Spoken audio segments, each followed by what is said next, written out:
দুর্গাপুজোর নবমী স্পেশাল এই মাটন হান্ডির রেসিপিটা আপনারা অবশ্যই বাড়িতে একবার বানাবেন।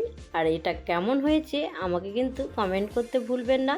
আমি খুব ইজি প্রসেসে আপনাদেরকে এই রেসিপিটা শেয়ার করছি। নমস্কার, কেমন আছেন সবাই? আশা করছি সবাই খুব ভালো আছেন, সুস্থ আছেন। মৌসুমীর রকমারি রান্নাতে আপনাদেরকে আবারও একবার অনেক অনেক স্বাগত। প্রতিদিনের মতো আজকেও একটা সুন্দর রেসিপি আপনাদের সঙ্গে শেয়ার করছি। যারা কিন্তু মাটন খেতে খুবই পছন্দ করে তাদের তো খুবই ভালো লাগবে রেসিপিটা, আশা করছি। তো চলুন, আজকের আমি এই রেসিপিটা কিভাবে বানালাম সেটা কিন্তু সম্পূর্ণ ভিডিও দেখলে বুঝতে পারবেন। আর যদি ভালো লাগে অবশ্যই একটা লাইক দিয়ে আমার চ্যানেলটা সাবস্ক্রাইব করে আমার পাশে থাকার অনুরোধ রইল। আর দেখুন কি দুর্দান্ত লাগছে না, মাটনের কালারটাও যেমন সুন্দর আর দেখতেও কিন্তু দুর্দান্ত হয়েছে। আমি চেষ্টা করব আপনাদের পছন্দ মতো রেসিপি নিয়ে আসার। তো চলুন, আজকের এই মাটন হান্ডির রেসিপিটা আমি যেভাবে বানিয়েছি আপনাদের সঙ্গে শেয়ার করছি। এখানে দেখুন আমি 1 কিলো পরিমাণে এখানে মাটন নিয়েছি। আর মটনটা একদম ফ্রেশ তাজা। আর এখানে 1 কিলো মাটনে আমি কতটা পরিমাণে মশলা দেব এবার সেটা দেখে নিন। এইখানে আমি পেঁয়াজের পরিমাণটা একটু বেশি রেখেছি। আমি এখানে 250 গ্রাম পেঁয়াজ রেখেছি। তো মাংসতে কিন্তু একটু পেঁয়াজের পরিমাণটা বেশি থাকলে খেতে কিন্তু অবশ্যই দারুণ লাগে।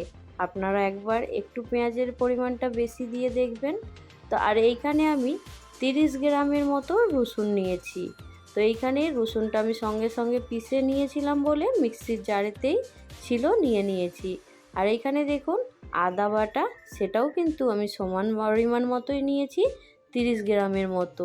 তো দুটো দেখুন দিয়ে দিয়েছি।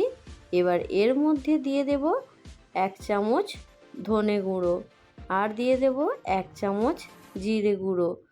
আর এইখানে ধনে জিরেটা পরিমাণ মতোই দিয়ে দেবেন।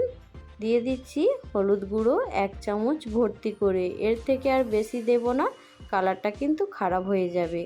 এইখানে দিয়ে দিলাম একদম ভর্তি করে চামচ লঙ্কার গুঁড়ো। আর এই লঙ্কার গুঁড়োটার ঝাল কালার দুটোই কিন্তু সমান আছে। আর এইখানে নুনটা পরিমাণ মতো দিয়ে দিয়েছি।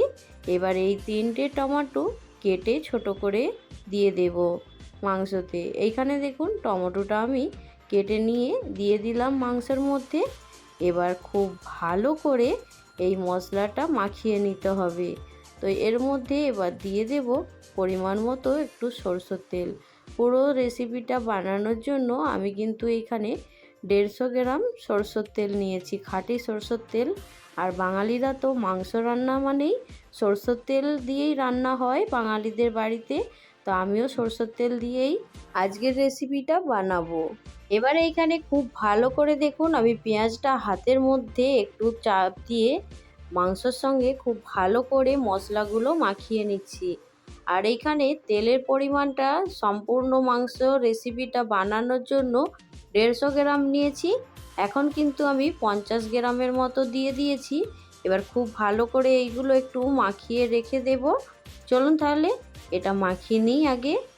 এবার এইখানে আমার মাংসটা কিন্তু খুব সুন্দর করে মাখানো হয়ে গেছে। আর এইখানে আমি 1 কাপ পরিমাণে জল নিয়েছি। জলটা আমি যে মিক্সির বাটিতে রসুন পিষেছিলাম সেই বাটির মধ্যে ধুয়ে এই মাংসর মধ্যে দিয়ে দিয়েছি। এর থেকে আর বেশি পরিমাণে জল দেব না, এটা ভাপেই কিন্তু খুব সুন্দর সেদ্ধ হয়ে যাবে। আর মশলাটাও কিন্তু খুব সুন্দরভাবে একদম গ্রেভি হয়ে যাবে। আর এইখানে দেখুন আমি কিছু পরিমাণ গরম মশলা নিয়েছি। এখানে তেজপাতা, শুকনো লঙ্কা আর নিয়েছি এইখানে দেখুন এটাকে ডগর ফুল বলে, অনেকেই জানে আবার অনেকে জানে না। আর এখানে দেখুন স্টার ফুল নিয়েছি, সেটা ভেঙে গেছে, তার ডালাপালাগুলো নিয়ে নিয়েছি। আর 3টে এখানে আমি ছোট এলাচ নিয়েছি, আর কয়েকটা গোলমরিচ, আর এইখানে লবঙ্গ আছে, সামান্য পরিমাণে চিনি নিয়েছি। তো ফোড়নের জন্য সব মশলাগুলো খুব ভালো করে দেখিয়ে দিলাম। এবার দেখুন এইখানে একটা মাটির হাঁড়ি নিয়েছি। তো মাটির হাঁড়িটা হয়তো একটু বড় হয়ে গেছে, থাক আর কি করব, এই রকমই পেয়েছিলাম এটাই নিয়ে চলে এসেছি। তো মাটির হাঁড়িটা আমি ভেতরটা দেখিয়ে দিচ্ছি। খুব ভালো করে কিন্তু পরিষ্কার করে ধুয়ে নিয়েছিলাম আগে। আর কিছুক্ষণ কিন্তু আমি 4 থেকে 5 ঘন্টা জলে ভিজিয়ে রেখে দিয়েছিলাম। তারপরে এটা রান্না করছি। এখানে দেখুন মটকাটা আমার গরম হয়ে গেছে, মাটির হাঁড়ি যেটা। আর এইখানে মাটির হাঁড়িতে এবার দিয়ে দেব 100 গ্রাম সরষের তেল। তো তেলটা একটু বেশি পরিমাণে রেখেছিলাম, মাটনের মধ্যে কিন্তু চর্বি ছিল না সেই জন্য। আর নতুন হাঁড়িতে কিন্তু একটু তেলটা খেঁচে নেবে, সেই জন্য একটু তেলের পরিমাণটা বেশি রেখেছিলাম। তো দেখুন এখানে আমি তেলটা দিয়ে একটু গরম করে নিয়েছি। তার মধ্যে এবার সব ফোড়নগুলো দিয়ে দিলাম। তো ফোড়নটা একটু তেলের সঙ্গে ভালো করে ভেজে নেব। হালকা ভেজে নেওয়ার পরে আমি এই হাঁড়িটা গ্যাস থেকে নামিয়ে নেব। এখানে দেখুন আমার প্রায় ভাজা হয়ে গেছে। তো এবার গ্যাসের ফ্লেমটা এখন বন্ধ করে দেব। বন্ধ করে হাঁড়িটা এখন নামিয়ে নেব। এইখানে আমি হাঁড়িটা গ্যাস থেকে নামিয়ে নেব। হাঁড়িটা একটু ঠান্ডা হয়ে গেছে, গ্যাসের ফ্লেমটা বন্ধ করে দিয়েছিলাম। তো এটা নামিয়ে নেওয়ার পরে আমি যে মাটনটা রেখেছি মিক্স করে, সেই মাটনটা হাঁড়ির মধ্যে দিয়ে দেব। এখানে আমি দেখুন হাঁড়ির মধ্যে তেলটা আপনাদেরকে দেখিয়ে দিচ্ছি। এর ভেতরে ফোড়নটা দিয়েছিলাম সেই জন্য দেখিয়ে দিলাম। তো এবার যে মাটনটা দেখুন আমি বানিয়ে রেখেছিলাম, সেই মাটনটাই দিয়ে দেব হাঁড়ির মধ্যে। আস্তে আস্তে মাটনটা আমি সুন্দর করে মাটির হাঁড়ির মধ্যে দিয়ে দেব। এখানে দেখুন মাটির হাঁড়িতে আমি দিয়ে দিচ্ছি মাটনটা। আগে কিন্তু ছোটোবেলায় মাটির হাঁড়িতে ভাত রান্না করতে দেখেছি মায়েদেরকে। তখন গ্রামের মধ্যে এই মাটির হাঁড়িতে কিন্তু রান্না করার পরে যদি বাড়ির পাশে কেউ মারা যেত তখন কিন্তু এই হাঁড়ি ফেলে দেওয়া হতো। অনেকের কিন্তু নিয়মটা আছে, অনেকের আবার নেই। আমি এখন তো সেটা বলতে পারবো না, কিন্তু এখন আর মাটির হাঁড়িতে কোথায় রান্না করা হয়, এখন তো আর মাটির হাঁড়িতে রান্না করা হয় না। তো আজকে আবার মাটির হাঁড়িতে রান্না করছি, খুব ভালো লাগছে। আর এখানে দেখুন আমি 3টে রসুনের একদম বড় কোয়া নিয়েছি, সেগুলো এই মাংসের মধ্যে সুন্দর করে দিয়ে দিলাম। আর দেওয়ার পরে মাটির হাঁড়ির মুখটা খুব সুন্দর করে আটা দিয়ে সিল করে নিচ্ছি। এখানে যেভাবে আমরা বিরিয়ানিতে দম দিয়ে থাকি সেইভাবেই কিন্তু এই মাটির হাঁড়ির মুখটাও আটা দিয়ে একটু সিল করে নিতে হবে।